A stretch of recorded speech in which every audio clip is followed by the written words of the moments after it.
네, 초등학교 5학년 때 시골 동네에 개척교회가 세워지면서 제가 교회를 다니기 시작했습니다. 늘 궁금했습니다. 이 세상이 어떻게 생겼는지. 그랬더니 하나님께서 우주와 세상과 모든 만물을 창조했다는 설교를 들었습니다. 그 설교를 들었을 때 답답한 마음이 아주 시원하게 되었습니다. 또 한 가지 궁금한 점이 바로 제사에 대한 것이었습니다. 예전에 참 제사가 많았습니다. 그런데 제사가 기다려지는 거죠. 왜냐하면 제사 음식 때문에 맛있는 것을 마음껏 먹을 수 있기 때문에 그날을 기다렸었는데, 제사 드릴 때마다 들었던 이야기가 이 조상신이 와서 차려놓은 음식을 먹고 간다. 그래서 제사를 다 끝내면 잠시 조상신이 와서 음식을 먹을 수 있는 시간을 기다렸다가 그제서야 음식을 먹곤 하였습니다. 그런데 교회를 가서 하나님 외에는 이 땅에 아무런 신이 없다는 것을 알게 되었습니다. 그래서 제사를 드리면 안 된다, 특별히 제사상 앞에서 절하면 안 된다, 그것을 들은 다음에는 절대로 제사를 드릴 때 절을 하지 않았습니다. 혹시라도 절에서 지옥 갈까 봐 겁나서 절대로 절을 하지 않고 기도하겠다라고 그냥 그렇게 서 있어만 있었습니다. 그리고 제사가 끝나면 음식을 맛있게 먹었습니다. 근데 음식을 맛있게 먹은 다음에 이제 막 양심의 꺼리낌이 생기는 거죠. 내가 이 음식을 먹고 또 지옥 가는 건 아닌가, 이런 죄책감에 쌓였습니다. 오늘 본문이 바로 그런 본문에 대한 이야기입니다. 당시 고린도 지역의 시장에서 판매되는 고기들은 대부분 신전에 바쳐뒀다가 시장에 나와서 판매가 되었습니다. 그리고 고린도 사람들은 특별한 예식 후에 사람들을 초청해서 고기를 나누어 먹는 그런 습관들이 있었습니다. 이 제물에, 우상에게 바쳐진 제물을 먹는 문제에 대해서 이 고린도 간에 두 가지 의견이 있었습니다. 소위 말하는 믿음이 강한 사람들은 먹어도 된다, 그리고 자유롭게 고기를 먹었습니다. 그리고 믿음이 연약한 자들은, 과거의 우상을 섬기던 습관에서 자유롭지 못한 사람들은 먹는 것을 꺼려했습니다. 먹으면서도 양심의 가책을 받았던 것입니다. 이 문제에 대해서 이제 바울에게 물어본 거죠. 그래서 바울이 1절에 우상의 제물에 대하여는 고린도 성도들이 물어본 문제에 대해서 대답을 해주고 있는 것입니다. 자, 5절과 6절 말씀 보시면 4절, 5절, 6절이죠. 그러므로 우상의 제물을 먹는 일에 대하여는 우리가 우상은 세상에 아무것도 아니며 또한 하나님은 한 분밖에 없는 줄 아노라. 비록 하늘에나 땅이나 신이라 불리는 자가 있어 많은 신과 많은 주가 있으나 오직 하나님 한 분뿐이고 이 우주 만물이 하나님으로부터 창조되었다라고 바울이 말하고 있습니다. 상관없다라고 말하는 겁니다. 이게 소위 말하면 아디오포라 논쟁이라고 말합니다. 아디아포라 논쟁. 해도 되고 해도 되지 않는 문제를 의미합니다. 우상의 제물을 먹는 것은 바로 그와 같은 문제라고 바울이 이야기해 주고 있습니다. 그런데 중요한 것은 교회 안에는 신앙의 지식과 믿음의 수준이 다 다르다는 것입니다. 이제 갓 예수님을 믿는 사람, 예수님을 영접한 사람은 지금 막 태어난 갓난아기가 왔습니다. 갓난아기가 있는 반면에 유아가 있고 또 청소년이 있고 청년이 있고 장년이 있고 꿈을 심어주는 그런 노인이 있고, 신앙의 지식과 믿음의 수준이 다 천차만별이라는 겁니다. 그 믿음이 큰 사람은 믿음이 작은 사람, 연약한 사람을 사랑으로 배려해 주어야 한다는 것입니다. 7절과 8절 말씀을 보시면 자신의 신앙의 지식과 자유가 약한 자에게 걸림돌이 되지 않도록 해야 한다는 것입니다. 나의 신앙의 자유가 다른 성도에게 시험거리가 되지 않도록 해야 한다는 것입니다. 왜 그렇게 믿음이 연약한 자들을 우리가 배려를 해야 되느냐? 11절 말씀을 함께 읽겠습니다. 시작.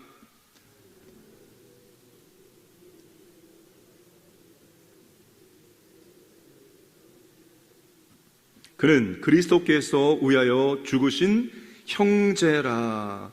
그러므로 그들의 양심을 상하게 하는 것은 곧 그리스도께 죄를 짓는 것이다. 바울이 말하고 있습니다.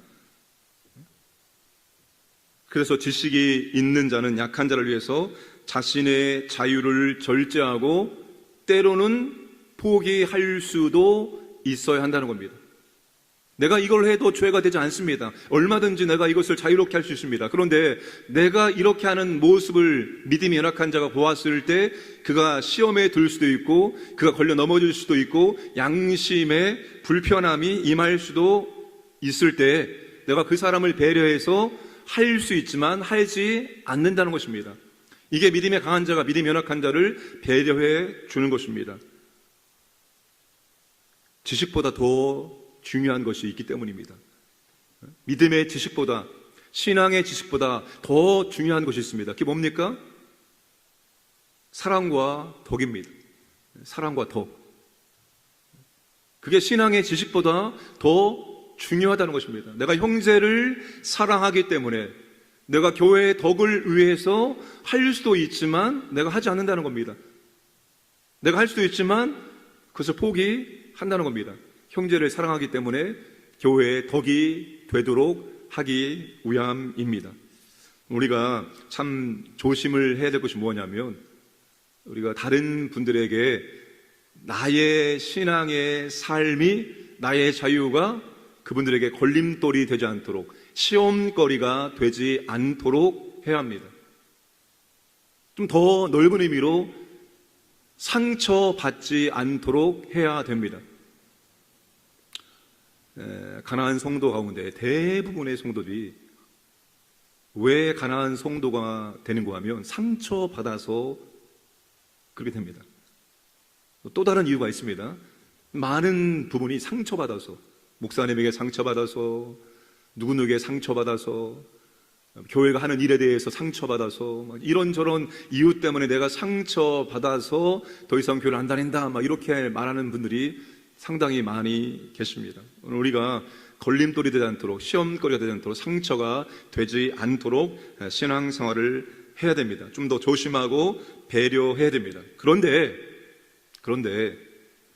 우리가 교회 안에서 상처받는 것에 대해서 좀 자연스럽게 생각해야 됩니다. 상처받을 수 있는 겁니다. 영적인 전쟁은 교회 밖에서만 하는 겁니까? 여러분, 영적인 전쟁은 교회 안에서도 진행되고 있는 겁니다. 심지어 우리가 예배 드릴 때도, 우리가 하나님의 사역 감당할 때도 그 가운데 악한 영들이 역사하고 있는 거예요. 그러니까 교회 안에서 우리가 뭘 하다가 상처받는 것은 당연한 거예요. 당연하다고 생각해야 되는 것이 당연한 겁니다. 여러분, 전쟁, 군인이 싸우다가 상처받는 거 당연한 거 아닙니까? 아니, 군인이 적과 싸우다가 상처받는 건 너무나 당연한 겁니다. 상처받았다고 타령한다는 것은 말이 안 되는 거예요. 상처가 나면 그 상처가 다시 또 치료하고 아물고, 상처 위에 또 상처가 나는 법이고, 그게 여러분 영적인 군인이고, 그게 교회 안에서 청년의 모습입니다. 청년은 싸우는 자죠. 그걸 이기는 자입니다. 이기는 것을 경험해보는 사람이 교회 안의 청년입니다. 사도 요한이 요한일서 2장에서 말하고 있습니다. 자녀들아, 아비들아, 청년들아. 그러니까 우리가 신앙생활 하면서 누군가에게 상처받을 수 있습니다. 그 상처받는 것을 우리가 영적인 전쟁을 치르면서 상처가 나는 것은 너무나도 당연한 이치입니다. 그 상처 때문에 내가 믿음의 공동체를 타령한다, 이거는 오히려 말이 안 되는 것입니다. 상처와 함께 가는 거예요. 상처 입고 또 상처를 치료받고, 그러면서 더욱더 우리 믿음이 견고해지고, 이게 신앙생활입니다. 이게 교회생활이에요. 교회는 절대로 천사들만의 모임이 아닙니다. 우리도 상처를 줄 수 있고 상처를 받을 수 있어요. 상처를 주고 싶어서 상처를 준 것이 아니라, 나는 아무런 생각 없이 이렇게 했는데 그분이 그것을 보고 그 말을 듣고 걸려 넘어지고 시험 들고 상처 받을 수 있어요. 의도적으로 하지 않아도.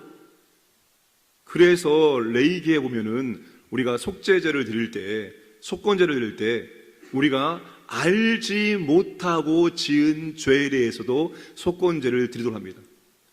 우리가 알지 못하는 사이에 죄를 지을 수 있다는 거예요. 그렇기 때문에 우리가 먼저는 믿음이 강한 자가, 신앙의 지식과 수준이 있는 분들이 믿음이 연약한 분들을 배려해서 말하고 또 행동해야 됩니다. 그분들에게 시험거리나 또한 걸림돌이 되지 않도록 또 신앙생활을 해야 하시고, 믿음이 연약한 분들은 때로는 상처를 받을 수도 있다. 교회는 상처 얼마든지 받을 수 있는 곳이다. 상처 받았다고 해서 우리가 믿음의 공동체를 이탈해서는 안 된다. 군인이 탈영하는 것과 똑같은 원리입니다. 그래서 우리가 서로가 영혼의 인도자가 되어주셔서 우리 모두와 함께 믿음의 목적지까지 안전하게 다다를 수 있도록 서로 도와주고, 서로 붙잡아주고, 서로 일으켜주고, 서로 손잡고 함께 믿음의 목적지까지 나아갈 수 있어야 합니다. 오늘 우리 믿음의 공동체가 내 마음이라고, 내 신앙의 자유라고 마음껏 말하고 행동하는 것이 아니라, 혹시라도 나의 말과 행동 때문에 누군가가 시험에 들거나 상처받거나 걸려 넘어지지 않도록 더 조심하고 배려할 수 있기를 주님의 이름으로 축복합니다. 이 시간 나라를 위해서 기도해 주시고 직분자 선거를 위해서 기도해 주시기 바랍니다. 주의 성령의 인도하심 따라서 진행되어지고 꼭 필요한 분들이 세워질 수 있도록 하나님 역사하여 주옵소서. 우리 환우들을 아버지 하나님 치료하여 주옵소서.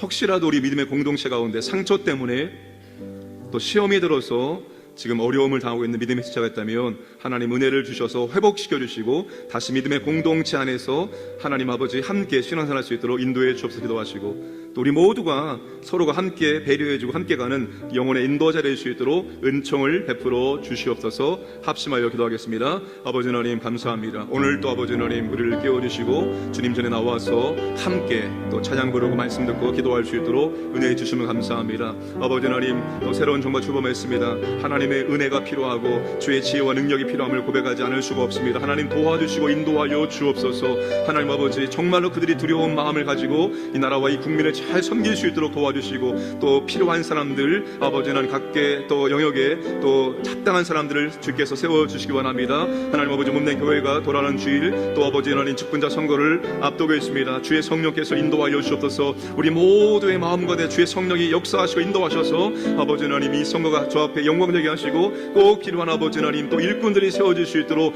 아버지 하나님 은혜를 주시고 하나님 아버지 기쁨을 우리 가운데 허락해 주시기 원합니다. 그래 아버지 하나님 하늘들을 치유해 주시고 또 이런 모양 저런 것 때문에 아버지 상처받고 시험에 걸려있는 믿음의 지체들이 있다면 주께서 위로해 주시고 이 모든 것을 주님 회복시켜 주시기 원합니다. 다시 믿음의 공동체 안에서 뜨겁게 또 감사함으로 신앙생활 할 수 있도록 인도하여 주옵소서. 우리 모두가 아버지 하나님 함께 붙잡아주고 함께 나아가는 영혼의 인도자가 될 수 있도록, 그래서 주님 원하시는 그 믿음의 목적지까지 함께 다다를 수 있도록 인도해 주시고 이끌어 주시고 함께하여 주시옵소서.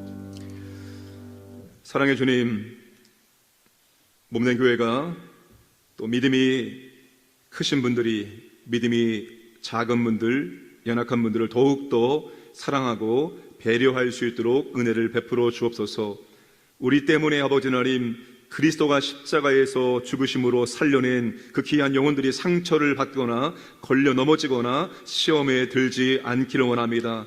때로는 아버지 하나님 우리도 의식하지 못하는 가운데 우리의 말과 행동 때문에 누군가에게 상처를 줄 수가 있습니다. 주의 성령께서 더욱더 우리가 배려하고 또 조심할 수 있도록 은혜를 베풀어 주옵소서. 또한 아버지 상처를 받는다고 해서 그것을 이상하게 여기지 않게 하시고, 영적 전쟁 가운데 상처를 받는 것은 너무나 당연한 일로 생각하고 그것 때문에 우리가 믿음의 공동체를 이탈하거나 믿음의 교제에서 나가지 않도록 은혜를 베풀어 주옵소서. 우리 모두가 함께 나아갈 수 있도록 하나님 아버지 은혜를 베풀어 주옵소서. 특별히 아버지 하나님 질병 때문에 또 여러 가지 이유 때문에 믿음이 연약해진 지체들을 붙잡아 주시고 하나님이 치료해 주시고 회복시켜 주시기 원합니다. 우리가 아버지 믿음으로 이 모든 과정을 이겨낼 수 있도록 역사하여 주옵소서. 직분자 선거를 앞두고 있습니다. 주의 성령께서 우리 믿음의 공동체 가운데 역사하시고 인도해 주셔서 하나님 아버지 필요한 또 일꾼들이 세워질 수 있도록 역사하여 주시옵소서. 우리 모두가 한 마음으로 나아갈 수 있도록 은혜를 베풀어 주옵소서. 오늘도 우리 광인의 모든 가족들 태아에서부터 하나님 아버지 우리 어르신들까지 보호하시고 인도하여 주시고 하나님의 은혜와 사랑을 체험하고 하나님께 감사드리고 하나님께 영광 드릴 수 있는 복된 날 될 수 있도록 역사하여 주시옵소서. 감사드리며 모든 말씀 예수님의 이름으로 기도드리옵나이다. 아멘.